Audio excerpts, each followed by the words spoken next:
is Shams. We are in India, it's very warm, and this is my home.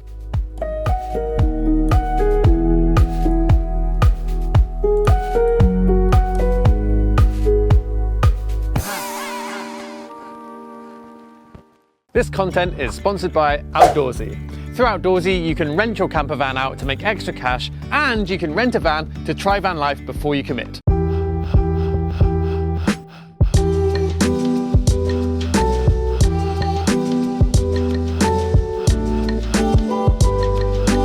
So I'm living on the road since 3 years, and this is what I have to show people my trip, because sometimes it's difficult to understand that I'm really came in India by driving all the way from France. Let's start with a bit of history, maybe, why I'm living in a van. It was not a goal in my life to build a van like this and travel the world. Of course, because of my job, I'm an outdoor filmmaker. I had the chance to travel in different places in the world, and I always wanted to explore by my own, not for work. It's different to travel for a job and to travel for yourself. And before this van, I had like 4x4 or smaller car. I started to make road trips in those small cars. I'm a paragliding pilot, a climber. I like to hike in the mountains, so I have a lot of equipment. And obviously, the need to have more space started to grow inside me.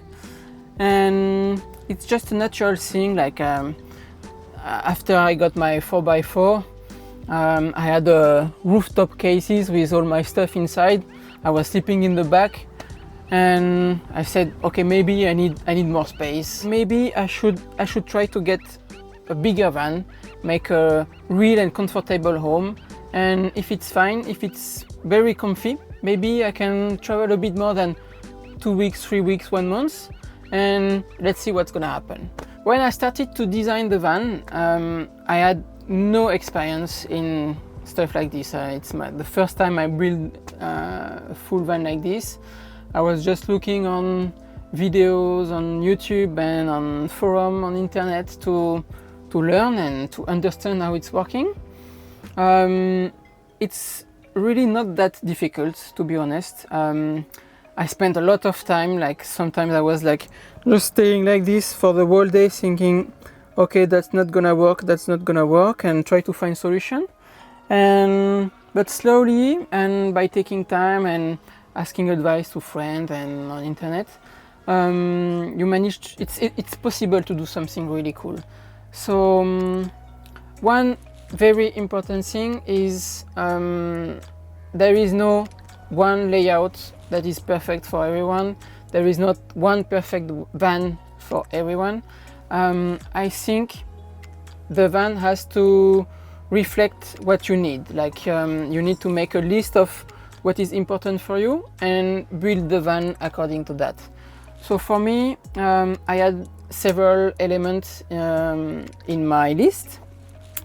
First thing is like I wanted to make it like a real home. It has to be super comfy, and I have to feel at home when I come back from a hike and everything. So this is the bed slash living room. This is clearly where I spend the most of my time. Between the two windows you have 2 meters, and the bed is 190 by 140, so very comfortable. As you can see, this is a real Dunlop pillow mattress, so very comfy. The structure is also very good, and I think it's very important to have something where you can have a very good rest by night, especially when you spend all your time sleeping on it. Like I'm living in the van since 3 years, so obviously the bed has to be very comfortable. I added those 4 windows because I wanted to have this 180 degrees views. For me, that was very important to have to feel like I'm outside even when I'm inside, and the views is one of the most important thing for me. I'm used to say it's a 5,000 stars hotel because you can sleep anywhere you want and enjoy the the stars by night. So for me that was very important, yeah, to have this kind of open space. So on this side of the van you have the kitchen with two very strong burners working on gas, very efficient. The electricity part where I can connect the 12 volt in USB, there is a 220 volt plugs also working on inverter. Here it's the heater controller, very smart to put it very close to the bed, because in the morning when it's cold you're sleeping under the blanket and you just have to turn on the heater, so that's very, very cool. More lights for night atmosphere. Here you have drawer, kitchen stuff, fridge, and yeah, that's approximately everything. Some different compartment to put the food.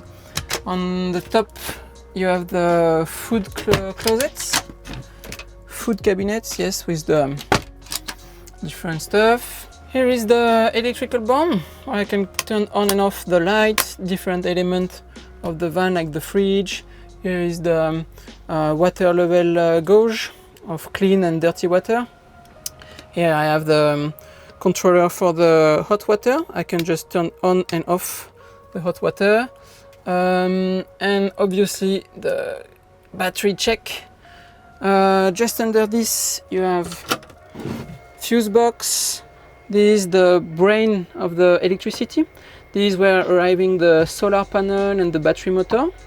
And under this you have also the 12 volt 220 volt inverter, and just under this one of the two batteries. There is 2 times 200 amperes batteries, so in total there is 400 amps battery. So on top, this is the different storage space I have. There is one side for my clothes and everything. So on this side of the van you have the water part, with obviously water coming from the tap connected to a pump. You can hear the pump right now. And just by pulling this off you have the shower option. Usually I take the shower outside, but I can show you there is an option to take the shower inside the van, which is very convenient when it's cold or too windy outside. The water is connected to a 170 liters water tank that I can fill up from outside. And under here you have the dirty water container. This is the fridge with ice section. Here there is more storage for my video equipment and my personal stuff. And with here just the heater. Okay, on the floor there is one of the coolest tricks of the van. I can just remove this carpet and open a small trap, and there is a shower tank, so I can take a shower inside the van. Water is going outside directly, like if I take the shower outside. But I have a small Decathlon shower tent, you know, 2 seconds cabin tent. So I can take the shower without putting water everywhere in the van. And really, that's super cool. Very important is I didn't want to have a real shower cabin inside the van, because you take shower for a few minutes every day maximum, and you have to maximize the space inside the van. So for me it was a waste of space to have a full dedicated shower cabin inside the van if you're gonna use it just for a few minutes. So with this system I can take the shower inside, but like 90% of the time I'm taking the shower outside, even when it's very cold. Like if it's not too windy, it's okay. So under the sink there is the water tank for the dirty water, foldable toilet seat, and here you can see the water pump.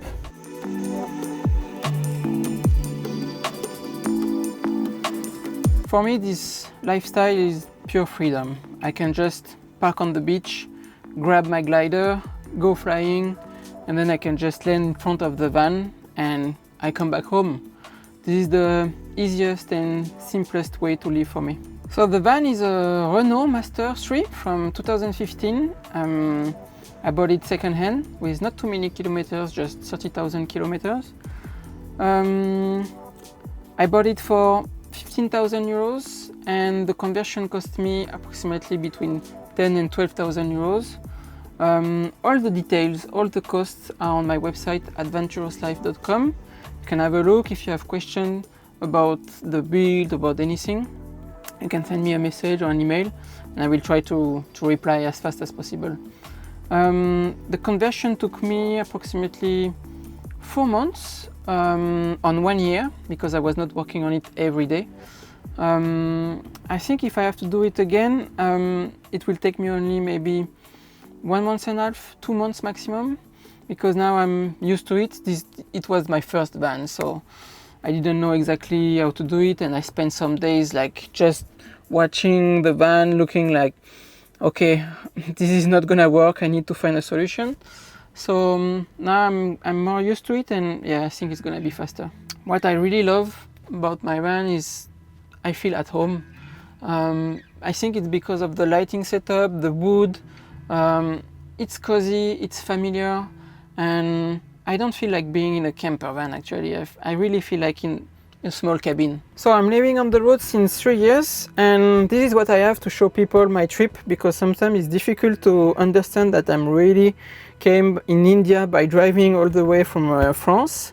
So yeah, I have this small world map where you can see that I left from France, went to north of Norway, then Greece, and crossed Turkey, Georgia, Azerbaijan, Armenia, and Iran, Pakistan to enter India. And it's when I was in south of India last year that the plan changed. Actually, I always say that the plan is to not have any plans, but the idea was to go back in Central Asia for the summer and then spend the fall in Mongolia and the beginning of winter in around Baikal Lake and arrive to Vladivostok to ship the van somewhere. Unfortunately, COVID-19, yes, changed the plan, and the van is stuck in India since last year. I'm actually right now, today, trying to leave this place to bring back the van to Europe, but it's a bit difficult, and actually since few weeks the situation in India is like really bad, so let's hope for the best now. Well, I think you have a good view of my van now. If you have any question, don't hesitate to send me a message by email or on my Instagram. It's very warm, as you can see, so now I'm gonna just go for a swim in the ocean. Bye guys, thank you.